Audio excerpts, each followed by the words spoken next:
قدرمنو لیدونکو ګرانو اوریدونکو سلامونه او نیکی هیله وړاندې کوم. یوسف هیواد دوستم له ډنمارک څخه د افغان غږ د رادیو تلویزیون چلوونکی. هیله لرم جوړ روغ خوشاله او نیکمرغه اوسئ. ګرانو عزیزانو ډیر خوشاله یم او ویاړم چې په دغه ښکلې خپرونه کې ماته هم بلنه راکړل شوې ده چې د ګران او منلي استاد ارواښاد فی فضلي د هنري کرکټر او ژوند په باب یو څه لاندې خبرې چې ما سره یادداشتونه دي هغه تاسو سره شریک کوم. تر هر څه د مخه له نومیالي او فرهنګي هنرمند او فرهنګي شخصیت جناب معروف قیام نه ډیره زیاته مننه کوم چې دی ښکلې خپرونه ته زه هم رابللی یم. عرض وکړم صاحب چې د استاد فی فضلي په باب څرګندونې او د کار او ژوند په باب خبرې څه اسانه خبره نه ده او ما لپاره دا ډیره مشکله ده چې زه وکولای شم د داسې یو ستر انسان معرفي دلته په دې لاند وخت کې وکړم. اما که چیرې غواړو چې استاد فی فضلي مطالعه کو او دای وڅېړو نو درې اړخه ډیر مهم دي د ژوند او کار. لومړی د یو ښه مدیر په توګه دای په اداره کې د یو ښه مدیریت نه برخمن وو، یو حیا او د سترګو یو حیا د په وجود کې و. کله به چې موږ دای لیده موږ د بیځای حرکاتو نه د بیځای خبرو نه په دفتر کې او داسې چې یو بل خپکو او یا به نزاکتی وکړو هیڅ کلام دا کار نه دا کړی ځکه د نه خوښېده او موږ ته په ورین تندي به دا څرګندونه کوله چې د اداره او د مدیریت کې به لکه د کورنۍ غړي ژوند کوو او کار به کوو او کار به د وطن لپاره کوو. دلته به یو بل سره د سیاليګانې نه کوو. بل مهمه خبره په دې کې دا و چې د مدیریت په هغه خپل وخت کې خپل کار تر سره کوو.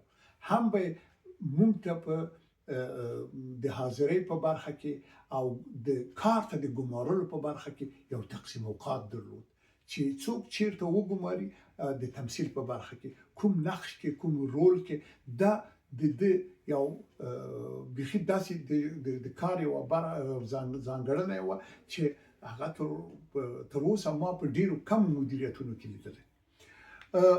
لبل خوانه د کرکټر په دې کې و چې د تمثيل سره د تئاتر او د سینما سره ډیره مینه درلودله او د دې خبر ډیر لیوال و چې د پښتو ژبې تمثيل تئاتر او سینما کنه هغه وخت کې تلویزیون خو بيخي نو خو د رادیو او د سټیج سره او د تئاتر تمثيل د لوړ مدارج ته ورسو په هغه وخت کې. او زمونږ کوم همکاران چې التول خدای تعالی دې هغه چې تللی دی وبخي او هغه چې ژوند دي خدای دې ورته ډیر عمر ورکړي ټول مونږ د لارښوونې او د رهبرۍ لاندې هغه څه زده کړی دي چې هغه په یو فاکولټه کې په یو پوهنتون کې زده کیږي. مونږ د پښتو ډرامو او داستان په څنګه کې لدنه لکه د یوې فاکولټې درسونه واخیستل. د تمثيل او تئاتر اصول، د تمثيل او تئاتر ځانګړنې، د تمثيل او تئاتر لپاره د نقشونو ادا کول، د صحنې پیژندل او د کرکټر د ننوتل دا د لارښوونې وي چې په مونږ باندې ډیره اغیزه درلودله. زه د لارښوونې لاندې رالوی شوی یم. ما زما لاسنیوی کړی ده او له ما سره ډیر وخت ضایع کړی ده چې زه هغه څه چې دی غواړي زده یې کړم. که څه ما تر اوسه لا هغه لارښوونې د دوی نه دي زده کړي او لا نه مې دي عملي کړي. د داسې یو ستر انسان، د داسې یو عالم او د داسې یو پوهان شخصیت په دغه برخه کې چې د کومه پوهه درلودله دا بې جوړي وه. دریم اړخ د ژوند دا و چې دی ډیر صمیمي و، ډیر مهربانه. خو موږ همکاران باور وکړئ موږ رسمي همکاران درلودل چې له سهاره تر مازدیګره هلته ول او موږ بالمقطع همکاران درلودل. یعنی موږ شعبه کې به قرارداد درلود.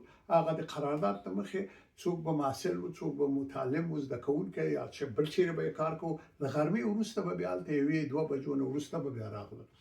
په دغه ټولو کې د کوم تفکیک نه کوو، ټول سره یو شان ډیر صمیمانه چلند درلود او همیشه دا سپارښتنه و موږ ته چې تاسو لکه د یو مور پلار اولاد استئ دلته او یو د بل حیثیت او ابرو بساتئ، له بلې خوا د دې څانګې حیثیت او ابرو بساتئ، عزت به ساتئ، او له بلې خوا پښتو تیاتر او تمثیل نیمګړی ده. تاسو زما هیله دا ده چې دغه نیمګړتیا پوره کړئ، دغه استعداد وروزئ. کتاب باید موږ ته راوړل، خپله به د کتابونه راوړل موږ ته د نړۍ د ادبي شاهکارونو د ډیرو سترو لیکوالانو د نړۍ هغه به بیا تلخیص کړل، بیا به هغه د 3 شپې د هفتې پرله پسې داستانونه، د جمعې د شپې داستان او په نورو پروګرامونو کې به دغه تمثیلي برخې دوی تلخیصولې او هغه به موږ تمثیلولې. یعنې کېدلی شي چې په استاد فی فضلي باندې ډېرې خبرې وشي. دی بې جوړې شخصیت و، د پوهې او علم د دې برخې متخصص و او پوهان شخصیت و. زه هیله لرم چې د افغانستان د تیاتر او تمثیل برخه هیڅ کله د استاد فی فضلي نوم هیر نه کړي. استاد فضلي د خدای وبخي، خدای دې ورته جنتونه ورکړي. زه یې پوروړی یم، زه یې پوروړی په دې یم چې ما ته زده کړه راکړه، ما باندې د تیاتر تمثیل او فرهنګ، د ژورنالیزم، د لیکوالۍ درس او کورس او فاکولته در باندې ویل. څنګه داسې ولکه فاکولته، خو موږ ورته هغه څه ونه کړل چې د غوښتل. موږ بیا هم د پښتو د هنر او ادبیات په برخه کې نیمګړي او خدای دې موږ وبخي او استاد فی فضلي دې موږ وبخي او هڅه به وکړو چې دا نیمګړتیا د دولتونو په وجود کې او د ډلو فرهنګي ګروپونو په وجود کې دا تکمیل کړو. خدای تعالی دې استاد ته بهتره جنتونه ورکړي او یادونه یې تلپاتې.